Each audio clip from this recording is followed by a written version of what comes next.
अफगानिस्तान के स्वतंत्रता दिवस पर राजधानी काबुल में तालिबान के खिलाफ बुलंद हुई आवाज। लोगों ने अफगानिस्तान का झंडा लेकर किया प्रदर्शन। इन लोगों की हिम्मत तो देखे कि तालिबान की नाक के नीचे उसी के खिलाफ सड़क पर उतर आए, वो भी अफगानिस्तान का झंडा लहराते हुए। अफगानिस्तान में तालिबान के कब्जे के खिलाफ ये आवाजें उठी राजधानी काबुल में। अपने मुल्क के स्वतंत्रता दिवस पर तालिबान विरोधियों ने एक बड़ा जुलूस निकाला। यही नहीं, काबुल में युवाओं के जत्थे ने भी बड़ा जिगर दिखाया। उन्होंने राष्ट्रपति भवन के पास न सिर्फ अपने देश का झंडा लेकर प्रदर्शन किया, बल्कि वहां पर लगे पोल पर चढ़कर अफगानी झंडा लहरा दिया और अफगानिस्तान जिंदाबाद और पाकिस्तान मुर्दाबाद के नारे भी लगाए। 19 अगस्त को अफगानिस्तान का स्वतंत्रता दिवस होता है, लेकिन तालिबान ने कब्जा करके अफगानिस्तान को गुलामी के एक नए दौर में झोंक दिया है। काबुल छोड़ने पर आमादा लोगों को अब तालिबान की गोलियां भी नहीं डरा पा रही हैं। काबुल एयरपोर्ट के मौजूदा हालात का एक एक्सक्लूसिव वीडियो हम आपको दिखाने जा रहे हैं। देखो इस प्रकार से जो भी फायरिंग किया जा रहा है, ये ग्रेनेड और ये जो आपके स्मोक के ग्रेनेड, इसको मारा जा रहा है ताकि क्या है, लोगों को वहाँ से भगाया जाए। तालिबानी आतंकी AK-47 राइफल से बेहिसाब गोलियां बरसा रहे हैं, आंसू गैस के गोले छोड़े जा रहे हैं, लेकिन एयरपोर्ट के पास डटे लोग वहां से वापस जाने को तैयार ही नहीं हैं। वो ग्रेनेड होता है, स्मोक होता है, वो जो आंखों में ये काबुल एयरपोर्ट का सबसे ताज़ा वीडियो है, जो कि वतन वापसी का इंतजार कर रहे एक भारतीय ने अपने मोबाइल से बनाकर ABP न्यूज को भेजा है। लगातार गोलियां चल रही हैं, लेकिन लोग अब हर हाल में काबुल से भाग जाना चाहते हैं। कोई भी काबुल में बैठना नहीं चाहता है, सभी को ये लगता है कि बस यहाँ से निकले। इस वीडियो से आपको अंदाजा लग गया होगा कि काबुल के एयरपोर्ट पर कितने खतरनाक हालात हैं। काबुल में तालिबान की एंट्री के बाद से अब तक एयरपोर्ट पर 12 लोग मारे जा चुके हैं। कुछ मौतें फायरिंग से तो कुछ भगदड़ से। काबुल में एयरपोर्ट की ओर बढ़ती भीड़ को तितर बितर करने के लिए तालिबानी आतंकियों ने अंधाधुंध हवाई फायरिंग कर डाली। इससे ऐसी अफरा तफरी मची कि एयरपोर्ट पर चीख पुकार मच गई। लोग जान बचाने के लिए इधर उधर भागने लगे। हथियारबंद तालिबानी लोगों को एयरपोर्ट में घुसने से रोकने के लिए बेहिसाब फायरिंग कर रहे हैं। नाटो और तालिबान की ओर से बताया गया है कि काबुल एयरपोर्ट पर रविवार से अब तक 12 लोग मारे जा चुके हैं। काबुल एयरपोर्ट की सुरक्षा जिम्मेदारी अभी भी अमेरिकी सेना के पास है, लेकिन तालिबान के आतंकवादी एयरपोर्ट की दीवार और तार बाड़ पर तैनात हैं और वहीं से फायरिंग कर रहे हैं। काबुल एयरपोर्ट पर देश छोड़ने के लिए तैयार बैठे हैं हजारों अफगानी नागरिक। राजधानी काबुल से भी बेबसी की कई चीखें सुनाई दे रही हैं। कोई सिर पर, कोई कंधे पर, कोई कमर पर अपना सामान लादे निकल रहा है, कोई गोद में दूध मुहे बच्चे के साथ है, तो कोई आंखों में आंसू लिए कतार में खड़ा है। एयरपोर्ट पर ब्रिटिश सेना के जवान उनके दस्तावेज चेक कर रहे हैं। ये सारे बेबस मजबूर अफगानी हैं, जो कि तालिबान के डर से अपना ही मुल्क छोड़ने को विवश हैं। मजबूरी ऐसी कि किसी भी देश में जाने को तैयार हैं। ये तस्वीर कलेजा चीर देने वाली है। काबुल एयरपोर्ट के बाहर एक परिवार रोते बिलखते बच्चों के साथ ब्रिटिश सैनिकों से विनती कर रहा है कि उन्हें जाने दिया जाए। इनका नाम फ्लाइट में नहीं था। इस बीच तालिबान ने आज काबुल एयरपोर्ट पर डटे लोगों से घर वापस जाने की अपील की है। तालिबान ने भरोसा दिलाया है कि वे किसी को कोई भी नुकसान नहीं पहुंचाएंगे। तालिबान की अफगानिस्तान में वापसी के बाद बॉर्डर पार कर पाकिस्तान पहुंच रहे हैं हजारों अफगानी। अफगानिस्तान पाकिस्तान बॉर्डर के फिलहाल 2 पॉइंट खोल दिए गए हैं। अफगानिस्तान बॉर्डर पर यह भीड़ अपना वतन छोड़कर जाने को उतावली है। हर कोई हर हाल में तालिबान राज्य से दूर जाना चाहता है। आलम यह है कि लोग अफगानिस्तान से बॉर्डर पार करके पाकिस्तान भी पहुंच रहे हैं। पाकिस्तान से लगते 2 प्रमुख बॉर्डर, जलालाबाद का तोरखम और स्पिन बोल्डक का चमन बॉर्डर अब कारोबार के लिए खोल दिए गए हैं। इसी बॉर्डर से आम अफगानी भी पार निकल रहे हैं। तालिबान की वापसी के बाद अफगानिस्तान के लोग अपने भविष्य को लेकर बेहद चिंतित हैं। तालिबान से जान बचाकर सैकड़ों किलोमीटर पैदल चलकर बगल के देशों में पहुंच गए हैं कई अफगानी। ऐसे शरणार्थियों को रोकने के लिए अब तुर्की अपनी सीमा पर सख्ती दिखा रहा है। इस बियावासी पहाड़ियों से गुजरते ये लोग अफगानिस्तान से यूं ही पैदल चलकर पहले ईरान पहुंचे और फिर बॉर्डर पर तुर्की की ओर बढ़ रहे हैं। ये लोग तालिबान से अपनी जान बचाकर अफगानिस्तान छोड़कर भाग गए, इस उम्मीद में कि कहीं न कहीं तो शरण मिलेगी, लेकिन तुर्की ईरान से लगती अपनी सीमाओं पर अब सख्ती दिखा रहा है ताकि ऐसे शरणार्थियों को आने से रोका जा सके। अफगानिस्तान में तालिबान की वापसी के साथ ही बड़ी शरणार्थी समस्या खड़ी हो गई है। यूएन ने सभी देशों से इन शरणार्थियों के लिए अपने दरवाजे खोलने की अपील की है। अफगानिस्तान में तालिबान के आते ही शुरू हो गया है जंगल राज। भीड़ को हटाने के लिए तालिबान के लड़ाके खुलेआम कर रहे हैं फायरिंग। ये भीड़ काबुल एयरपोर्ट की तरफ जा रही है, जिसके बीच तालिबानी आतंकी अंधाधुंध फायरिंग कर रहा है। फायरिंग की ये सिर्फ एक तस्वीर नहीं, कई जगह तालिबानी लड़ाकों ने प्रदर्शनकारियों की आवाज को गोलियों की गूंज में इसी तरह दबाया है। दरअसल तालिबान के शासन का विरोध करने की हिम्मत कुछ ही लोग जुटा पा रहे हैं। ऐसी ही भीड़ पर जलालाबाद में आतंकियों ने फायरिंग की तो कल कई लोगों की मौत हो गई। इस बार के तालिबान के कई चेहरे नजर आ रहे हैं। जिस तालिबान ने बंदूकों के दम पर पूरे अफगानिस्तान पर कब्जा किया, उसी तालिबान का एक आतंकी अब इंग्लिश टीचर बनने के सपने देख रहा है। हाथों में AK-47 राइफल और जुबां पर फर्राटेदार इंग्लिश। ये तालिबान का एक पढ़ा लिखा चेहरा है जो कि काबुल यूनिवर्सिटी से मास्टर्स डिग्री कर चुका है और इंग्लिश के अलावा पश्तो और अरबी पर भी अच्छी कमांड रखता है। ये पॉलिटिकल साइंस का छात्र भी रहा है। अफगानिस्तान पर कब्जे के बाद अब वो टीचर बनने की ख्वाहिश पाले हुए। तालिबान एक कट्टरपंथी संगठन है जो कि स्कूलों को जलाने के लिए भी बदनाम रहा है, लेकिन अब उसका एक आतंकी पढ़ाने के सपने देख रहा है। प्रेसिडेंट अशरफ गनी के सीनियर एडवाइज़र सर, बहुत बहुत शुक्रिया हमसे बात करने के लिए। मैं आपसे सर ये पूछना चाहता हूँ, प्रेसिडेंट गनी चले गए और उसके बाद तालिबान ने कब्जा कर लिया, अब वहाँ एक दूसरी गवर्नमेंट बनाने की कोशिश हो रही है। आपको लगता है कि ये गवर्नमेंट सक्सेसफुल हो सकती है और इसका ये कैसा हो सकता है? बिस्मिल्लाहिर्रहमानिर्रहीम। गवर्नमेंट बनाना अच्छी तरीके से हो सकता है जब सारे अफगानिस्तान का जो सियासी लीडर है, जिहादी रहबर है, ये सारा अगर इकट्ठे काम कर ले तो ये अच्छा सा गवर्नमेंट बना सकता है। ये लोग पहले का तालिबान अगर हम याद करें, आपको लगता है कि इस बार कुछ चेंज दिख रहा है? तो ये नया तालिबान जो है वो बिल्कुल बदल हो गया है और ये चाहता है कि ऐसा मुल्क बना दे, ऐसा रियासत बना दे जो उसमें सारे लोग इन्वॉल्व होगा। अगर इन्वॉल्व नहीं हुआ तो ये गवर्नमेंट ज़्यादा मुद्दे तक नहीं चल सकता है।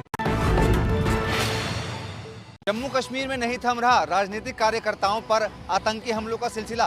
कुलगांव में आज अपनी पार्टी के कार्यकर्ता की गोली मारकर हत्या कर दी गई। ये वारदात हुई दक्षिण कश्मीर के कुलगाम के देवसर इलाके में, जहां अज्ञात बंदूकधारियों ने अपनी पार्टी के कार्यकर्ता गुलाम हसन लोन की गोली मारकर हत्या कर दी। पुलिस के अनुसार गुलाम हसन लोन पर उनके घर के बाहर ही हमला किया गया। उन्हें फौरन अस्पताल ले जाया गया, लेकिन डॉक्टरों ने उन्हें मृत घोषित कर दिया। लोन 4 महीने पहले ही PDP से इस्तीफा देकर अपनी पार्टी में शामिल हुए थे। इस आतंकी हमले के बाद पूरे इलाके को सुरक्षा बलों ने घेर लिया और संदिग्ध हमलावरों की तलाश तेज कर दी। कुलगाम जिले में इस हफ्ते ये दूसरी वारदात है। इससे पहले मंगलवार को बीजेपी नेता जावेद अहमद डार की गोली मारकर हत्या कर दी थी। लालू प्रसाद यादव के दोनों बेटों तेज प्रताप और तेजस्वी यादव में एक बार फिर से तनातनी। अपने करीबी पार्टी पदाधिकारी के हटाए जाने से नाराज तेज प्रताप ने मोर्चा खोला। आरजेडी के विधायक और लालू यादव के बड़े बेटे तेज प्रताप यादव ने फिर से तेवर दिखाए हैं। अपने करीबी आकाश यादव को आरजेडी की युवा इकाई के अध्यक्ष पद से हटाए जाने के बाद तेज प्रताप बेहद गुस्से में हैं। वो आरजेडी के प्रदेश अध्यक्ष जगदानंद सिंह पर तो बरसे ही, उन्होंने इशारों में तेजस्वी यादव पर भी निशाना साध दिया कि जब हम छात्र के संरक्षक हैं तो छात्र के संरक्षक को पूछा नहीं गया। तेज प्रताप के तेवर तेजस्वी के लिए भी चुनौती है। तेज प्रताप पार्टी संविधान की दुहाई दे रहे हैं, जबकि तेजस्वी कह रहे हैं कि राष्ट्रीय अध्यक्ष पद पर हम हैं तो सब कुछ ठीक है। ओलंपिक पदक विजेताओं का यूपी सरकार ने किया सम्मान। खिलाड़ियों पर जमकर हुई धनवर्षा। लखनऊ के भारत रत्न अटल बिहारी वाजपेयी इकाना क्रिकेट स्टेडियम में हुए इस समारोह में ओलंपिक खिलाड़ियों पर जमकर धनवर्षा हुई। मुख्यमंत्री योगी आदित्यनाथ ने न सिर्फ पदक विजेताओं को सम्मानित किया, बल्कि ओलंपिक में भारत का मान बढ़ाने वाले खिलाड़ियों का भी सम्मान किया। गोल्ड मेडलिस्ट नीरज चोपड़ा को 2 करोड़ रुपए, सिल्वर मेडलिस्ट मीराबाई चानू और रवि दहिया को 1.5 करोड़ रुपए और PV सिंधु, बजरंग पुनिया समेत सभी कांस्य पदक विजेताओं को 1-1 करोड़ रुपए का नगद पुरस्कार दिया गया। महिला हॉकी टीम भले ही पदक लेकर न आई हो, लेकिन ओलंपिक में शानदार प्रदर्शन के लिए उसके हर एक खिलाड़ी को 50-50 लाख रुपए का इनाम दिया गया। क्या अभिनेता विक्की कौशल और अभिनेत्री कटरीना कैफ की सचमुच सगाई हो चुकी है? बॉलीवुड में लग रही इन अटकलों के बीच अब विक्की कौशल और कटरीना कैफ की ओर से इन खबरों का खंडन किया गया है। बुधवार के दिन से कटरीना कैफ और विक्की कौशल की सगाई की खूब चर्चा हो रही है, मगर अब कटरीना की टीम ने एबीपी न्यूज को बताया है कि दोनों की सगाई की खबरें अफवाह मात्र हैं और इनमें कोई दम नहीं है। हमें ये जानकारी भी मिली है कि कटरीना कैफ अपनी आने वाली फिल्म टाइगर 3 की शूटिंग के लिए सलमान खान के साथ रूस के लिए रवाना हो चुकी हैं और वे 45 दिनों तक वहीं पर रहेंगी। इस बीच विक्की कौशल से जुड़े एक सूत्र ने भी एबीपी न्यूज को जानकारी देते हुए कहा कि विक्की की सगाई की खबरें गलत हैं और इन्हें तवज्जो न दी जाए। यानी कटरीना और विक्की दोनों की तरफ से सगाई की खबर को अफवाह बता दिया गया है। पिछले 2 साल से बॉलीवुड में कटरीना कैफ और विक्की कौशल की नजदीकियों के चर्चे हो रहे हैं। बुधवार को दोनों की सगाई की खबर एक सोशल मीडिया पोस्ट के जरिए फैली थी, जिसे बाद में डिलीट कर दिया गया था।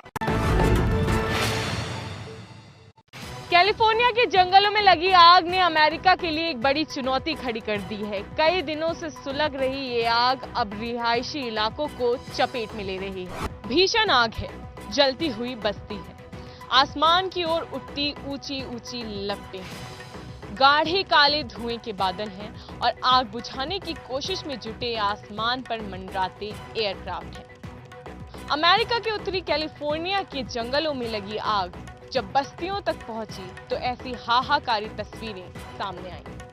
हर तरफ धुआं धुआं है, लोगों को सांस लेने में भी दिक्कत हो रही है। इस भीषण आग से अब दर्जनों घर तबाह हो गए हैं और पूरा इलाका मलबे सा नजर आ रहा है। यहाँ से 1600 से ज्यादा लोगों को अपना घर छोड़कर कहीं और जाना पड़ा है। बताया जा रहा है कि तेज हवा चलने की वजह से जंगल की आग तेजी से भड़की और रिहायशी इलाकों तक पहुंच गई। अफगानिस्तान में तालिबान के दबाव में महिला कर्मचारियों को नौकरी से निकाला जा रहा है। टीवी चैनल के एक एंकर ने दुनिया के सामने रखा अपना दर्द। अफगानिस्तान के सरकारी चैनल रेडियो टेलीविजन अफगानिस्तान में काम करने वाली ये महिला एंकर हैं। नाम है शबनम दावरान। जब ये काम करने के लिए अपने दफ्तर गई तो वहाँ मौजूद तालिबान ने इन्हें दफ्तर में घुसने से रोक दिया है। कहा गया कि अब सरकार बदली है, अब आप घर जाइए। अभी अफगानिस्तान में तालिबान का सरकारी ढांचा भी नहीं खड़ा हुआ है, तब यह हाल है। आगे सोचिए यहाँ महिलाओं की क्या हालत होने वाली है। अफगानिस्तान में तालिबान के खिलाफ अकेले ही झंडा बुलंद करने वाले अमरुल्ला सालेह ने तालिबान और पाकिस्तान दोनों को चुनौती दी। तालिबानी हुकूमत के बीच अफगानिस्तान के कार्यवाहक राष्ट्रपति अमरुल्ला सालेह ने तालिबान के साथ पाकिस्तान पर भी निशाना साधा है। उन्होंने कहा, सभी देशों को कानूनी कायदों का सामना करना चाहिए, हिंसा का नहीं। अफगानिस्तान इतना बड़ा है कि पाकिस्तान इसे निगल नहीं सकता और तालिबान इस पर शासन नहीं कर सकता। अपने इतिहास में अमानवीयता और आतंकियों के आगे झुकने का अध्याय मत जोड़ने दीजिए। इसके अलावा सालेह ने उन लोगों की भी तारीफ की जो अफगानिस्तान का झंडा ना बदलने की मांग कर तालिबानी खतरे के बीच मार्च निकाल रहे हैं। तालिबान का पंजशीर वो इलाका है जिस पर अमरुल्ला सालेह का नियंत्रण है, या नॉर्दर्न अलायंस के लड़ाकू हैं। इन लोगों ने कभी अमेरिका, तालिबान और सोवियत संघ के सैनिकों के सामने भी हार नहीं मानी। जो अफगानिस्तान में हुआ है, जिस तरह के तालिबान ने वहाँ के लोगों को मारा है, भगाया है, क्या कहेंगे उस पर?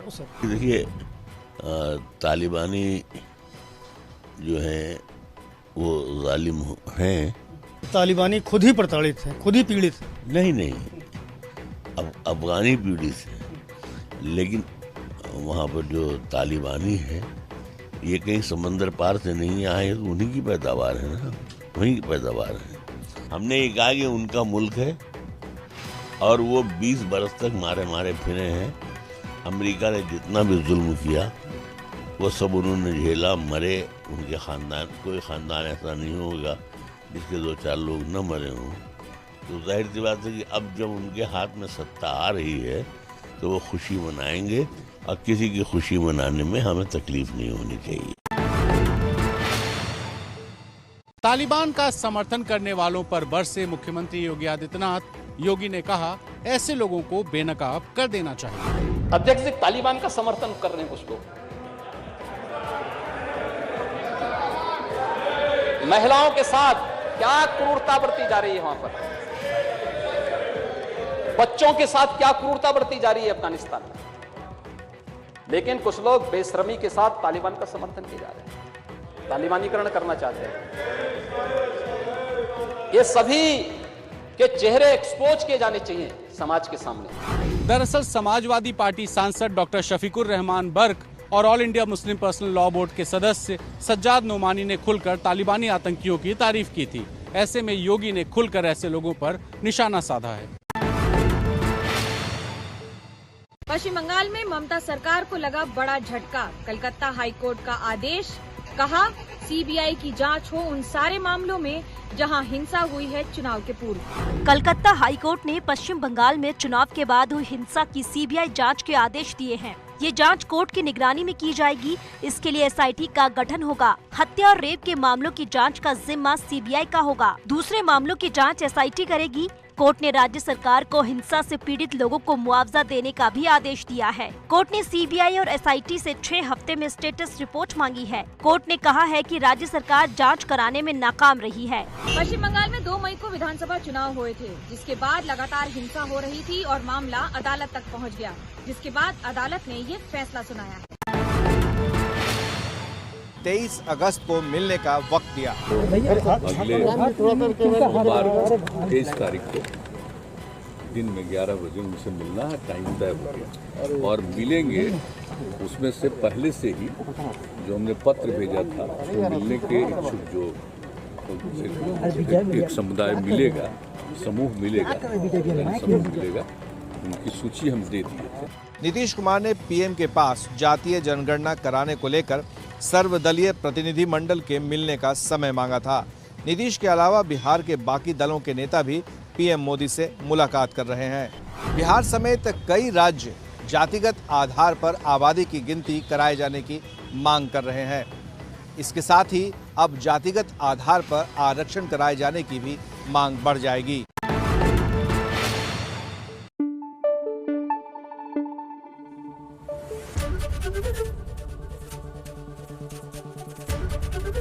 एबीपी न्यूज आपको रखे आगे।